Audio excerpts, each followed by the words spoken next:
Qu'attendez-vous ? Peut-être que pour les prochaines minutes, vous vous attendez à ce que je prêche. Peut-être même que vous vous attendez à ce que Dieu vous parle à travers le texte biblique que nous allons lire, à travers la méditation que je vais en faire. Et qu'attendez-vous pour le reste de la journée ? Un bon repas peut-être ce midi, une raclette pour certains. Qu'attendez-vous pour les prochains jours ? Pour les prochaines semaines ?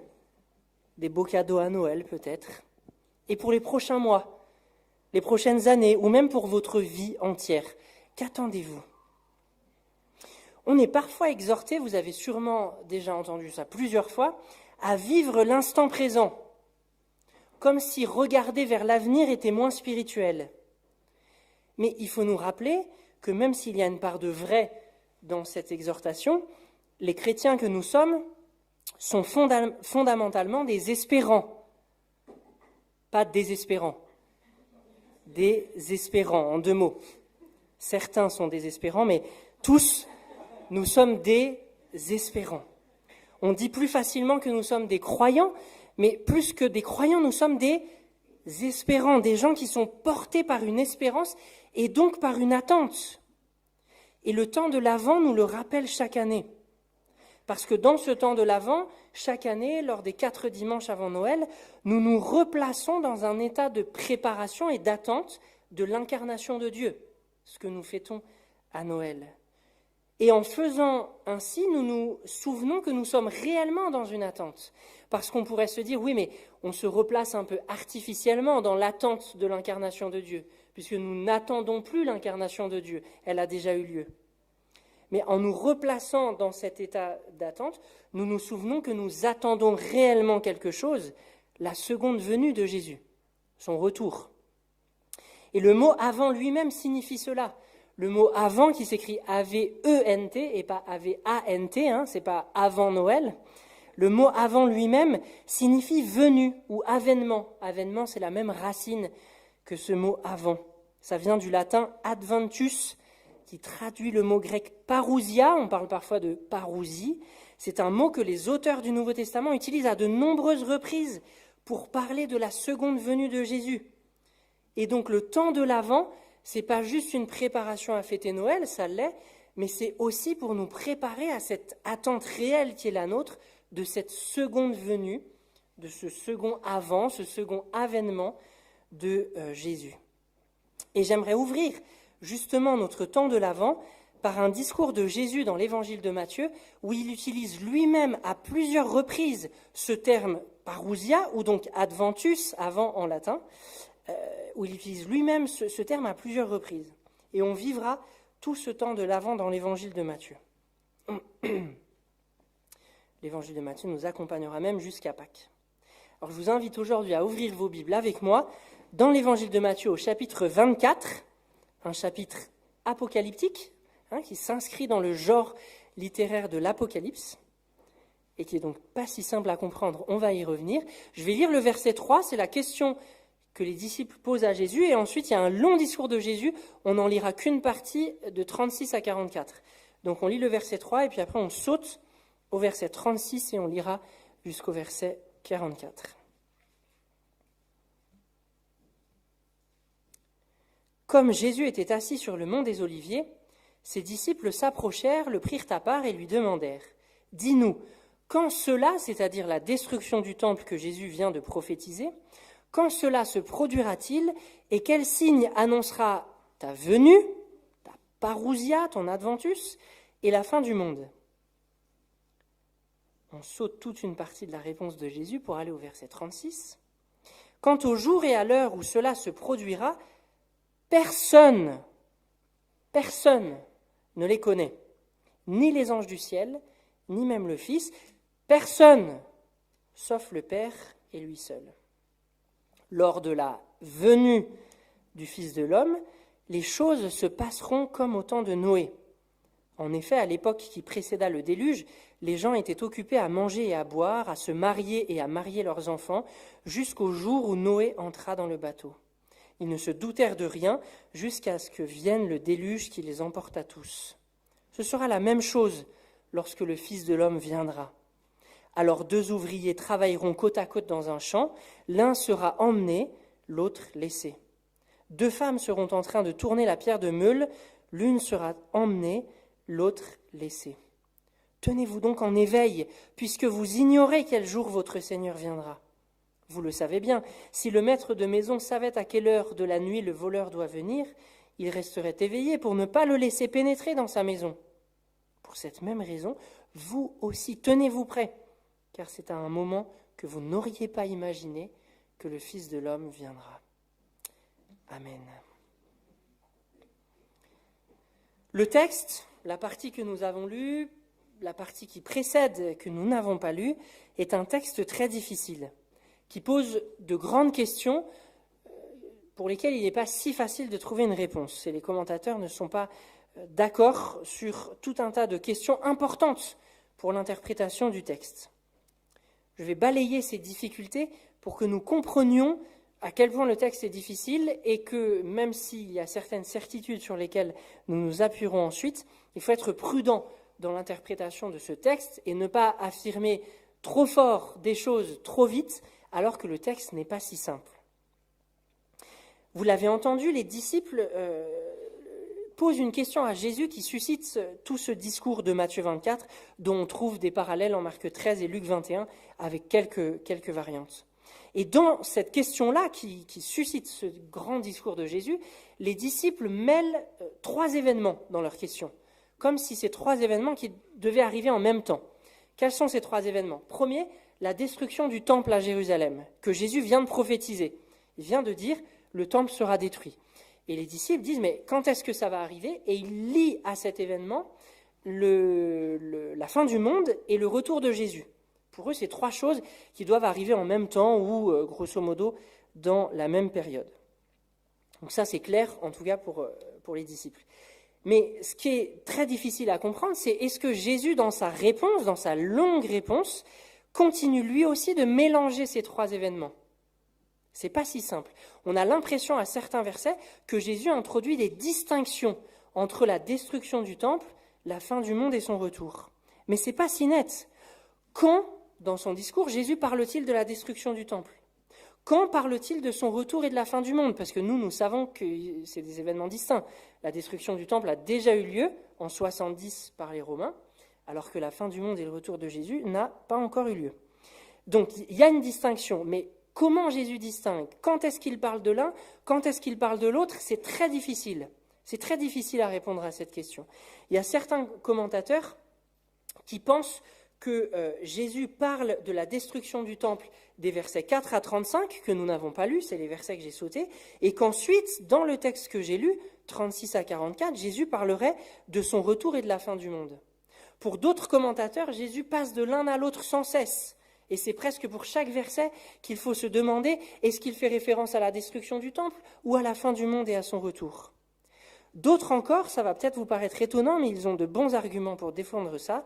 D'autres encore défendent que Jésus ne parle pas du tout de son retour et de la fin du monde, mais uniquement de la destruction du temple, dans tout le texte. Et il y a des bons arguments. Mais vous voyez que du coup, c'est vraiment compliqué de savoir de quoi Jésus parle à chaque instant. Sans trop rentrer dans les détails, il me semble qu'il faut quand même assumer que Jésus, même s'il introduit quelques distinctions, Jésus télescope la destruction du temple avec son retour et la fin du monde.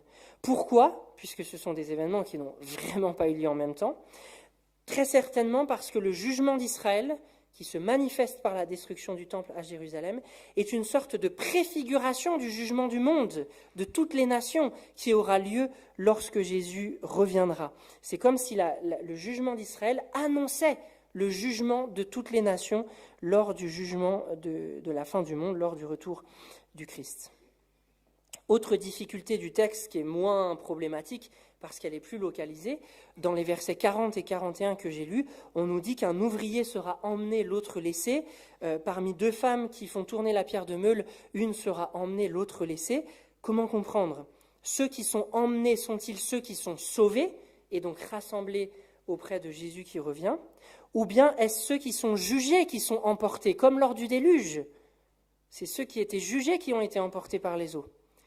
Pas si simple à répondre, il y a des arguments, encore une fois, des deux côtés, mais pour le coup, cette question est moins engageante. On peut répondre d'une manière ou d'une autre, ça ne change pas l'interprétation globale du texte. Pour la première question que j'ai soulevée, là, ça change énormément de choses dans notre manière de comprendre la fin du monde. Mais rassurez-vous, au-delà de ces difficultés, il y a des choses qui sont certaines dans ce texte, qui ne font pas difficulté. 3 choses en particulier sur lesquelles je vais revenir au fur et à mesure de la prédication. La première chose qui est certaine, qui ne fait pas difficulté, c'est que Jésus revient. C'est très clair dans le texte, pour le coup, là, il n'y a pas de question. Jésus revient, et pour aller un tout petit peu plus loin, lorsqu'il reviendra, il y aura un jugement, un tri qui va s'opérer, on y revient dans un instant. Deuxième chose qui est certaine, il est certain que nous ne pouvons pas connaître le moment de son retour. Ça aussi, j'y reviendrai. Mais ça ne fait pas de difficulté. Jésus le dit clairement, il n'y a pas de conflit d'interprétation sur ce verset. Nous ne pouvons pas connaître le moment de son retour, bien que son retour soit certain. Et troisième chose qui est certaine dans ce texte, c'est que nous sommes appelés à veiller dans l'attente de sa venue. Alors reprenons ces 3 éléments un par un. D'abord, le retour de Jésus. Puisque la venue de Jésus est certaine, je vous le disais en introduction, nous vivons bien dans une attente. Nous vivons bien orientés vers un avenir, vers quelque chose qui vient, et nous n'avons pas à vivre seulement dans l'instant présent. Jésus revient, son retour sera visible par tous, et à ce moment-là, il rétablira son règne sur toute la terre. Oui, Jésus vient. Le rétablissement de son règne et de la justice sur la terre passe, ça aussi c'est certain dans le texte, par un jugement. Par un jugement dont le texte nous parle de 2 manières différentes. D'abord, en comparant le retour de Jésus au jour du déluge qui nous est raconté en Genèse chapitres 6 à 9. Et deuxième manière, j'en ai déjà un tout petit peu parlé, en annonçant un tri entre ceux qui seront emmenés, il me semble que c'est plutôt ceux qui sont sauvés, qui sont emmenés, mais comme j'ai dit, ce n'est pas certain. En tout cas, il y a l'annonce d'un tri entre certains qui seront emmenés et d'autres qui seront laissés. Le jugement fait donc aussi partie de ce que nous attendons. Et il faut se rappeler ici qu'il est une bonne nouvelle, en tout cas pour ceux qui acceptent la justice de Dieu. Si l'histoire humaine se termine par un jugement, et si ce jugement est le moyen par lequel Dieu rétablira la justice sur la terre, alors je sais, dès le temps présent, que le mal n'est pas pour toujours. Je sais, dans le temps présent, que l'injustice ne restera pas éternellement impunie. On peut penser au viol de Mazan et le procès qui est en cours, qui devrait terminer prochainement, dans les prochaines semaines. On peut penser aux horreurs de la guerre en Ukraine, aux horreurs de la guerre au Moyen-Orient. On peut penser à des injustices qu'on subit peut-être personnellement. L'injustice ne restera pas éternellement impunie, parce que l'histoire humaine termine par un jugement. Lorsque Jésus reviendra, il ne mettra pas le mal que nous avons commis, ni le mal que nous avons subi, sous un tapis, comme si rien ne s'était passé. Lorsqu'il reviendra, Jésus réglera, traitera tout le mal et l'injustice qui a eu cours sous le ciel. Si les injustices sont parfois jugées par la justice humaine, et il est heureux qu'il en soit ainsi, que nous n'attendions pas seulement le retour du Christ, mais qu'il y ait une justice certes limitée qui s'exerce déjà dans le temps présent, si les injustices sont parfois jugées par la justice humaine avec plus ou moins de réussite, toute injustice sera définitivement condamnée lors du retour de Jésus. Et c'est fondé sur cette espérance que nous savons qu'un jour, le mal ne sera plus. Parce qu'au moyen de ce jugement, le Seigneur extirpera définitivement le mal de la nouvelle création. Et l'Église que nous formons vit dès maintenant de la foi et de l'attente de ces réalités-là. Entre parenthèses, je n'ai pas le temps de développer ça, mais c'est un bon rappel que ce que nous attendons fondamentalement, ce n'est pas d'aller au ciel, c'est que Jésus revienne sur la terre. L'autre élément, le deuxième élément qui est certain, je le disais tout à l'heure, c'est que nous ne pouvons pas connaître la date de ces événements. Nous ne pouvons pas connaître même l'année du retour de Jésus. Et c'est très étonnant, mais dans le texte, Jésus lui-même dit que lui ne la connaît pas non plus. Personne ne connaît, ni les êtres humains, ni les anges du ciel, ni même le Fils, nous dit Jésus. Seul le Père en connaît la date et l'heure. Comment comprendre que Jésus, qui est Dieu, qui est en communion parfaite avec le Père, ne connaisse pas, en tout cas au moment où il prononce ce discours, la date et l'heure de son retour? Il me semble qu'on peut comprendre cela sous l'angle de la volonté de Jésus de vivre, pendant son ministère terrestre, une vie humaine véritable, sans tricher. Il a donc certainement, pendant le temps de son ministère terrestre en tout cas, renoncé à user des privilèges de sa divinité. Le texte de Philippiens 2 aussi va dans ce sens. Ce n'est pas que Jésus n'est plus Dieu pendant son ministère terrestre, il est Dieu. La divinité n'est pas un manteau que l'on peut poser et reprendre quand on veut. Jésus est pleinement Dieu pendant son ministère terrestre. Mais il a volontairement décidé de ne pas user de ses privilèges liés à sa divinité pour vivre une vie humaine parfaite sans tricher. Et sous cet angle-là, il me semble qu'on comprend mieux que du coup, il a refusé de connaître la date de son retour. Il a refusé d'user de son omniscience à ce moment-là. Je pense que depuis, il sait la date de son retour, mais pour le temps, en tout cas, de son ministère terrestre, il a refusé d'user des privilèges de sa divinité. En tout cas, si les anges du ciel ne savent pas, le Fils, pendant son ministère terrestre, ne sait pas, et que Jésus dit de la manière la plus claire possible que personne ne sait, il est alors certain que nous ne savons pas quand il reviendra. Nous ne pouvons pas déterminer cette date, nous ne pouvons même pas en déterminer l'année. Comment se fait-il alors, avec un texte aussi clair sur ce sujet, que depuis 2000 ans, les chrétiens ne cessent de dire quelle est la date de la fin du monde? Ne cessent, j'exagère pas. Depuis 2000 ans, presque à chaque génération, il y a des dates de la fin du monde et du retour de Jésus qui sont proposées. Comment ça se fait alors que Jésus est si clair sur ce sujet? Je vois au moins 2 raisons à ça. La première, c'est que nous avons besoin, ou en tout cas nous avons très envie, de savoir. Nous avons du mal à nous contenter de savoir que Jésus revient. Nous voudrions savoir quand. Et à cause de ce désir qui est fort en nous, nous ne prenons pas au sérieux la parole de Jésus qui dit « Quant au jour et à l'heure, personne ne les connaît » verset 36. La deuxième raison, c'est celle que l'on trouve déjà chez les disciples. Certains événements pour eux sont nécessairement des signaux de la fin du monde. Pour eux, c'est la destruction du temple. Et dans leur logiciel, dans leur mindset, on comprend. Dans l'état d'esprit juif de l'époque, c'est complètement logique. Le temple, c'est le centre du monde. C'est le lieu à partir duquel les Juifs envisagent et comprennent le monde. Donc ce n'est pas juste un endroit important dans le monde, c'est le lieu à partir duquel on réfléchit le monde. C'est le lieu à partir duquel on réfléchit les séparations entre Juifs et païens pour le monde entier. Et c'est le lieu d'habitation de Dieu sur la terre. La disparition du temple dans ce logiciel signifie forcément la fin du monde. Comment le monde peut-il exister sans ce temple? Alors pour nous, évidemment, on ne réfléchit plus comme ça, puisque le temple a été détruit en 70 après Jésus-Christ, mais dans notre logiciel à nous, c'est d'autres événements qui vont jouer ce rôle-là. Peut-être une pandémie mondiale, peut-être un effondrement économique, peut-être une guerre mondiale et nucléaire, peut-être un effondrement écologique. Face à ce type d'événement, nous nous disons presque naturellement, c'est la fin, c'est la fin.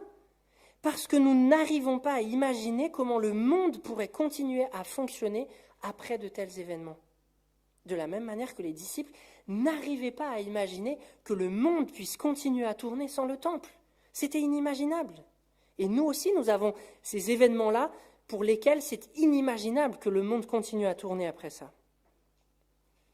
Mais de la même manière que le monde a continué à tourner après 70, après la destruction du temple, le monde pourrait continuer à tourner après d'autres effondrements majeurs si Dieu en décidait ainsi. Imaginez ce que les chrétiens ont dû penser lors de l'effondrement de l'Empire romain en 476. Tout ce qu'ils connaissaient s'est effondré. Ils ont dû penser que c'était le signe du retour du Christ. Et en 536, qui sait ce qui s'est passé en 536 ? Personne ? Au premier culte, personne n'a trouvé non plus. Il y a eu pas mal d'articles, pas très récemment, mais cette dernière année là-dessus. Personne a en tête ? Comment ? Non ? Une tentative ? Non, l'empereur Constantin, c'était au IVe siècle, c'était avant l'effondrement de l'Empire romain. Olivier ? Non. Alors peut-être que c'était en cette année-là, mais c'est pas ça le truc majeur. Récemment, des scientifiques ont élu l'année 536 la pire année de l'histoire de toute l'humanité. Pourquoi ? Qu'est-ce qui s'est passé ? Cette année-là, le volcan Krakatoa en Indonésie a subi une éruption et le monde entier, suite à cette éruption, s'est retrouvé recouvert d'un voile gris de poussière et de cendres pendant 18 mois. Les températures ont énormément baissé parce que le soleil ne réchauffait plus la Terre pendant 18 mois. Imaginez-vous si vous vivez à cette période.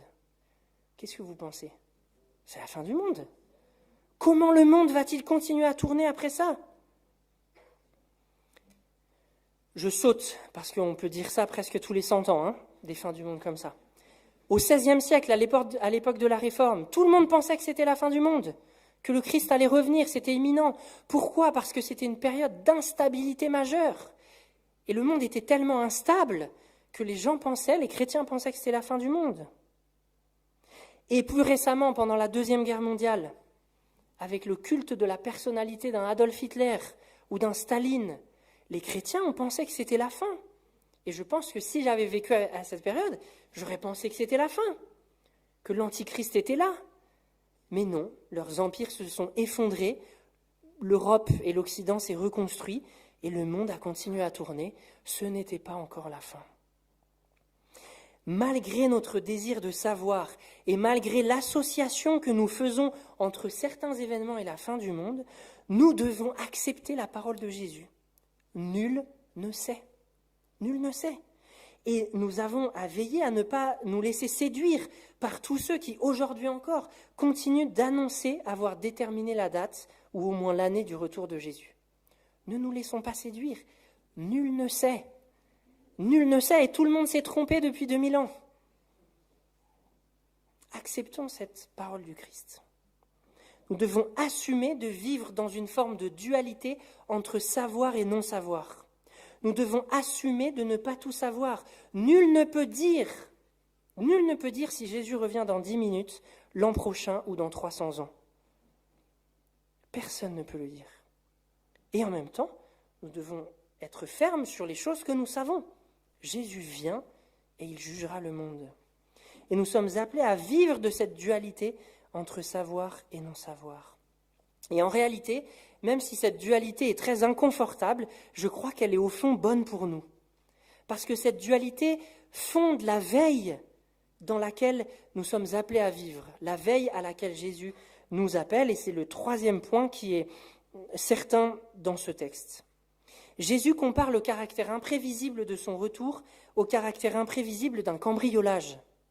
Si l'on savait à quelle heure le voleur vient, on ne resterait pas éveillé toute la nuit. On mettrait un réveil 30 minutes avant que le voleur arrive, pour être prêt et alerte. Mais nous ne savons pas quand est-ce que le voleur vient. Sous-entendu, puisque nous ne savons pas quand le voleur vient, c'est en tout temps que nous devons être prêts à éviter le cambriolage. Et bien de la même manière, puisque nous ne savons pas et que nous ne pouvons pas savoir quand Jésus vient, c'est à chaque instant que nous devons être prêts pour son retour. Comment veiller alors ? Le texte que nous avons lu ne le dit pas. Mais à la lumière de l'ensemble de l'évangile de Matthieu, pour ne pas aller plus loin que ça, on peut imaginer aisément que veiller, c'est de faire en tout temps la volonté du Père, que Jésus nous rappelle dans le Sermon sur la montagne, par exemple. Et en tout temps, entretenir vivante une communion avec le Père, par la méditation des Écritures, par la prière, par la vie communautaire que nous vivons en Église. On le voit bien en tout cas, le fait de ne pas savoir la date est fécond. Le fait de ne pas savoir la date permet de nous tenir prêts en tout temps. de rester dans cet état de veille paisible, mais de veille quand même, état auquel Jésus nous appelle. Je vous cite un commentateur, Christophe Paillac, qui est prof à la fac de Vaud, qui a écrit un commentaire sur l'évangile de Matthieu où je trouve il dit bien cette dualité et la fécondité de cette dualité entre savoir et non-savoir. Il écrit « Cet éveil, auquel Jésus nous appelle, est à distinguer d'un côté d'une scrutation permanente et paralysante des temps et de l'autre côté d'une existence menée comme si rien n'était à venir. Les chrétiens savent que quelque chose est à venir, ils en savent suffisamment pour vivre en conséquence, mais ils connaissent suffisamment les limites de la connaissance pour ne pas se préoccuper de l'échéance comme si elle dépendait d'eux. Nous marchons sur une ligne de crête entre deux gouffres, d'un côté une scrutation permanente et paralysante des temps, comme si nous pouvions déterminer la date du retour de Jésus et de la fin du monde, et de l'autre comme s'il n'y avait rien à venir et que nous n'attendions rien. Nous marchons sur une ligne de crête entre les deux, et même si cette ligne de crête est inconfortable, elle est bonne pour nous. Alors qu'attendez-vous ? Qu'attendez-vous ? Jésus revient et cela est certain.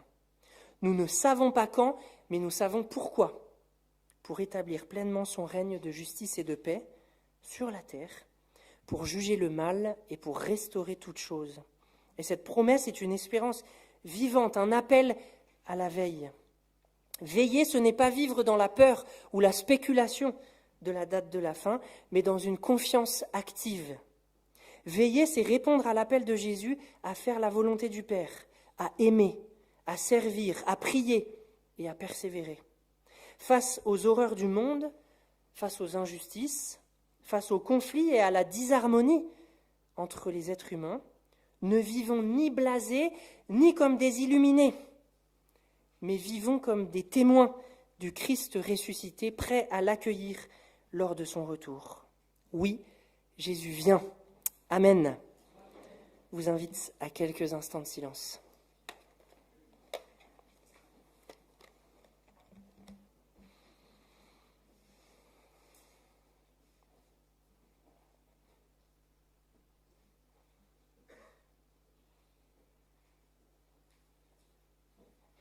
Seigneur, en ce premier dimanche de l'Avent, merci pour ce rappel de la manière dont tu nous appelles à vivre, ancrés dans le présent, les yeux rivés vers un avenir que nous attendons avec persévérance, avec patience, avec foi.